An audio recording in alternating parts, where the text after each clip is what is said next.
तो संत किसको माने?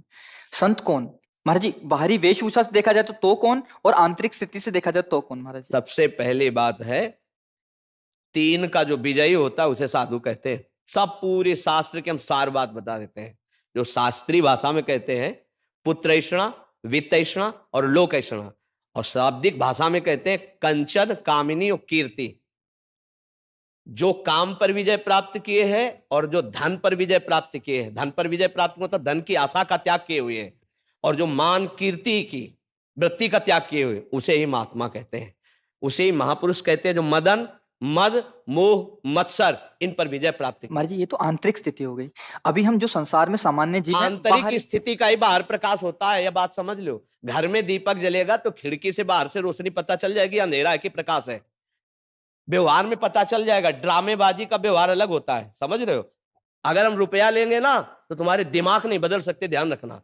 और जिस दिन हम पैसा लेने लगेंगे उस दिन ये सब नहीं चलेगा जो आज देख रहे हो आप। ये आज इसीलिए है बिल्कुल प्योर शुद्ध काम, कोई भी मिलावट। हम आपको हलवा पूड़ी का प्रसाद नहीं दे सकते, हमारी क्षमता नहीं।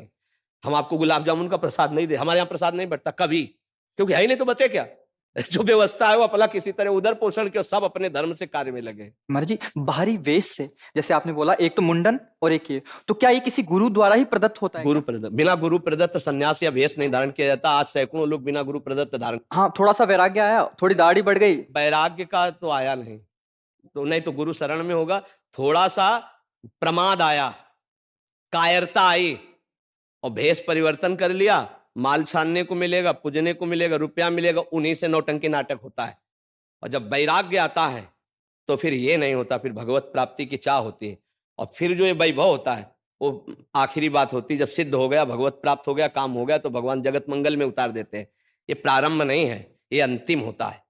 आज प्रारंभ में क्या प्रचार करोगे जब तुम काम पर विजय नहीं प्राप्त की, क्रोध पर विजय प्राप्त नहीं किए? प्रचार क्या करोगे? यही इसी का प्रचार होगा। रुपया होगा, प्रणाम होगा, नमस्कार होगा, भोग सामग्री, इसीलिए सबके दिमाग में भर गया। तो क्या होता है कि आजकल अर्थ की इतनी मांग हो रही, हर जगह अर्थ ही अर्थ है। सत्संग है तो अर्थ है, भागवत है तो अर्थ है, कोई प्रोग्राम है तो अर्थ है, मतलब जहां देखो अर्थ है। और अर्थ से भोग सामग्री, भोग सामग्री का भोक्ता वो कभी ज्ञानी नहीं हो सकता, वो कभी भगवान का प्रेमी नहीं हो सकता, वो कभी सच्चाई से नहीं चल सकता जहां अर्थ की प्रधानता है। और अर्थ की प्रधानता, इसीलिए लोगों के दिमाग में बात बैठ गई है कि ये सब धंधा है, क्योंकि इसको धंधा बनाया जा रहा है। तो इसीलिए लोगों को ये लगता है कि ये सब फ्रॉडगिरी है।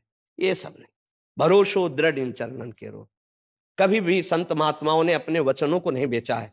ये जीवन की धरोहर है, कल जगत कल्याण के लिए कि बेचने के लिए है। महाराज जी एक और प्रश्न है, ये तो हो गया एक। महाराज जी आज देख रहे हैं कि कोई भी किसी को भी बाबा जी बोलता रहता है। वो पैंट शर्ट डाला है, वो कुर्ता पजामा डाला है, मुंह से क्या रखे है लंबे कि बाल हो गए। उनकी मर्यादाओं को तो जानते नहीं है।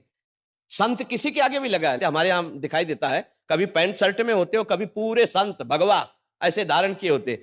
ये सब नौटंकी नाटक संतों में नहीं होता प्रभु। एक गुरु मर्यादा होती है। जो गुरु ने लंगोटी लगा दी, जो गुरु ने भेष दिया, वो आजीवन उसको निर्वाह किया जाता। संत उसमें लंगोटी धारण करेगा? अरे बिना लंगोटी का कौपी नवंता खलु भाग्यवंता, संत की स्थिति ऐसे। अच्छा, गृहस्थ में जो संत होते हैं वो अपनी मर्यादा से रहते हैं। पैजामा कुर्ता पहने, कंठी है, तिलक है, नाम जप है, वो अपनी मर्यादा से रहते हैं। तो जो मर्यादा आचार्य परंपरा से बनी उसका त्याग किए हुए जानते ही नहीं। एक हितधाम में लाल कपड़ा पहने हुए थे, तो उन्होंने प्रश्न किया, तो जब उन पर दृष्टि गई तो स्थिति कुछ थी नहीं। तो हमने कहा प्रश्न बहुत ऊंचाई कर रहे हो, कहां से संन्यास लिया है? बोले कहीं से नहीं, अपने मन से पहन लिया। तो अब क्या होता है कि भेष बनाने में कोई ज्यादा देर तो लगती नहीं। नीचे लाल पहन लो, ऊपर लाल पहन लो, नीचे पीला पहन लो, ऊपर पीला पहन लो, जैसा मनावे वैसा तिलक लगा लो। कोई जानने वाला तो है नहीं कि आपके संप्रदाय का तिलक लगाएं, आप किस आचार्य से जुड़े हुए हैं। अब वो क्या है, वो जो कार्य करेंगे वो संसारिक कार्य करेंगे और बेइज्जती होगी संतों की। ये देखो, ये अमुक बाबा, अब वो पैजामा कुर्ता पहने अमुक संत। यार संत किसके आगे लगता है? आचार्य परंपरा से जुड़े हुए, वैराग्य दीक्षा लिए हुए, उनके आगे संत लगता था। भाई ऐसे आचार्य, शास्त्री या ऐसे पदों से हम सम्मानित सबको किया गया, लेकिन संत शब्द लगा है आचार्य परंपरा से जो संत है।